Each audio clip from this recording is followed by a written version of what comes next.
Gaza पर बमबारी कर रहा है। अमेरिका इजराइल को पूरा समर्थन दे रहा है, जिस पर ईरान भड़का हुआ है।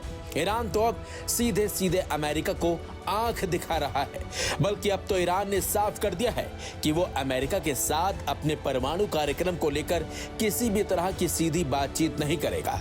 ईरान के एक वरिष्ठ अधिकारी ने बताया कि अमेरिका की ये शर्त मंजूर नहीं है कि या तो बातचीत करो या बमबारी झेलो। हालांकि ईरान ने अमेरिका के साथ परोक्ष बातचीत जारी रखने की इच्छा जताई है। अधिकारी ने कहा कि ओमान लंबे समय से दोनों देशों के बीच संदेश पहुंचाने का जरिया रहा है और इसी माध्यम से वार्ता आगे बढ़ सकती है।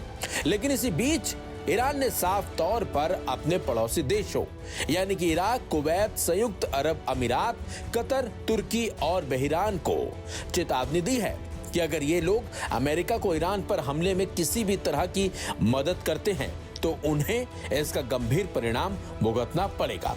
ईरान ने कहा कि अगर इन देशों ने अमेरिका को अपने हवाई क्षेत्र या फिर जमीन का इस्तेमाल करने की अनुमति दी तो इसे शत्रुता की कार्रवाई माना जाएगा। ईरान के सर्वोच्च नेता अयातुल्लाह अली खामेनेई ने अपने सैन्य बलों को अलर्ट पर रहने का आदेश भी दे दिया है। ट्रंप के ईरान पर सैन्य कार्रवाई की धमकी से पहले ही मध्य पूर्व में तनाव चरम पर है। गाजा, लेबनान, यमन और सीरिया की स्थितियां पहले ही गंभीर बनी हुई हैं। ऐसे में ईरान और अमेरिका के बीच तनातनी से पूरा क्षेत्र संकट की ओर बढ़ रहा है।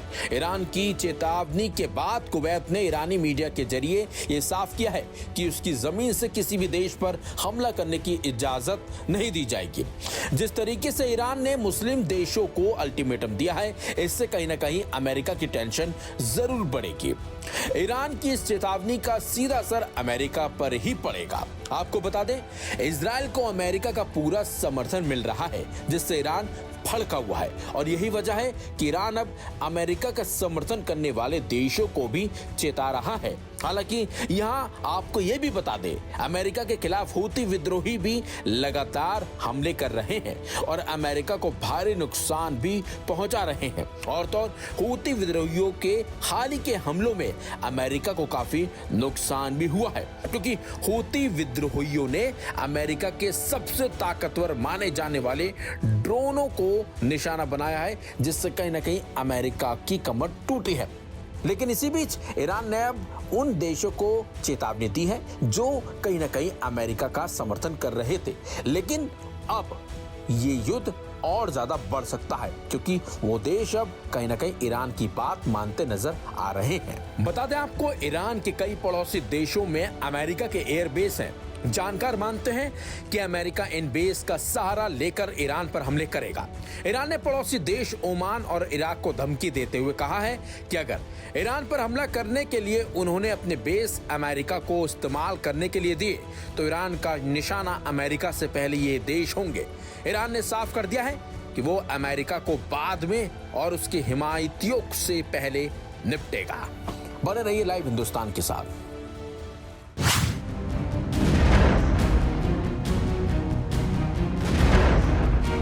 ईरान और अमेरिका के बीच भारी तनाव चल रहा है, जिसके कारण दोनों देशों के रिश्ते और ज्यादा खराब हो गए हैं। अमेरिका का रवैया देखकर तो ऐसा लग रहा है जैसे वो ईरान के खिलाफ जंग का बिगुल बस बजाने ही वाला है।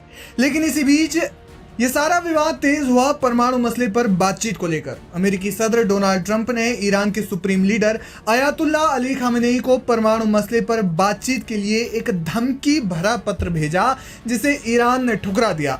लेकिन इसी बीच एक बड़ी खबर सामने आई है। खबर ये कि ईरान परमाणु हथियारों पर अपना फतवा बदल सकता है। जी हाँ, दरअसल साल 2003 में ईरान के supreme leader Ayatollah Ali Khamenei ने परमाणु हथियारों पर एक फतवा जारी किया, जिसमें उन्होंने इस्लाम में परमाणु हथियारों को हराम बताया था। 20 मार्च 2003 को सुप्रीम लीडर खामेनेई ने एक बयान में कहा था, हमें परमाणु बम नहीं चाहिए, हम रासायनिक हथियार रखने के भी खिलाफ हैं, ये बातें हमारे सिद्धांतों से मेल नहीं खाती।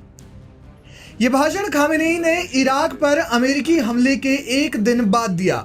इसके बाद ईरान ने अपने दुश्मनों के आगे एक लकीर खींच दी कि ईरान किसी भी हाल में परमाणु हथियार नहीं बनाएगा।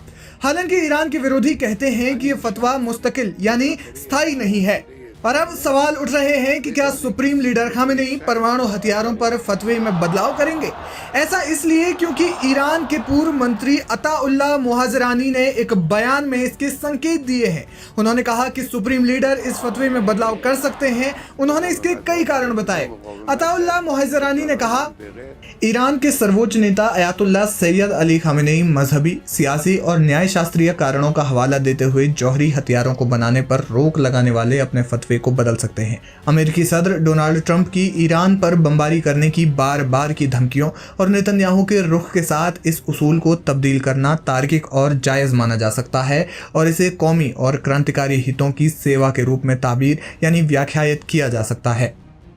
लेकिन ये बयान सिर्फ ईरान के पूर्व मंत्री ने ही नहीं दिया। रिपोर्ट्स बताती हैं कि ईरान की IRGC फोर्स या पासदाराने इस्लाम ने कथित तौर पर सुप्रीम लीडर से वजूदी खतरों यानी अस्तित्व संबंधी संकटों का मुकाबला करने के लिए फतवा रद्द करने की गुजारिश की है। रिपोर्ट्स ये भी बताती हैं कि इसी साल फरवरी में टेलीग्राफ ने ईरान के वरिष्ठ कमांडरों के हाल के महीनों में जौहरी हथियारों पर यूटर्न की रिपोर्ट दी, यानी ईरान जौहरी हथियार जल्द ही बना सकता है। ऊपर से अमेरिकी राष्ट्रपति डोनाल्ड ट्रंप ने ईरान पर बमबारी की नई धमकी दे डाली, जिसके बाद से मुल्क में रक्षा क्षेत्रों से जुड़े अधिकारियों और मंत्रियों को लगता है कि ईरान को अब परमाणु हथियार बना लेने चाहिए, यानी मुल्क में जौहरी हथियारों की मांग तेज हो गई है।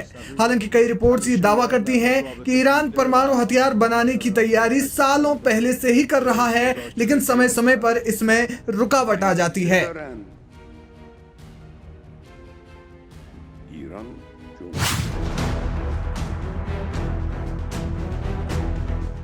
बीते मंगलवार को जब अमेरिकी फौज ने यमन में एक घातक हवाई हमले को अंजाम दिया तो इसमें 70 लोगों की मौत हुई और दावा किया गया कि अमेरिकी हमले में ईरान की इस्लामिक रेवोल्यूशनरी गार्ड कॉर्प्स यानी पासदाराने इस्लाम के एक सीनियर फील्ड कमांडर की भी मौत हुई है।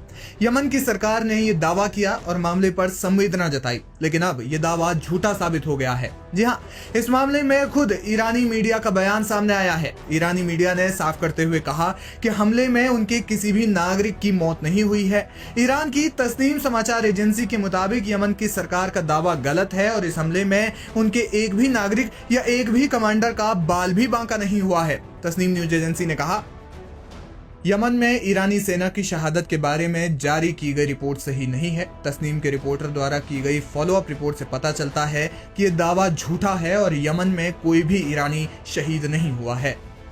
एजेंसी ने कहा कि यह झूठा दावा पश्चिम एशिया में ईरान विरोधी मानसिकता को बल देने के लिए किया गया और ऐसे दावों से खित्ते यानी क्षेत्र में तनाव बढ़ता है। एजेंसी ने साफ करते हुए कहा कि हूती विद्रोही अमेरिकी फौज से स्वतंत्र रूप से लड़ रहे हैं और ईरान या ईरान की फोर्स भी उनका कोई समर्थन नहीं कर रही है और ना ही वे उनका साथ देते हैं। उनके साथ कोई संपर्क नहीं है।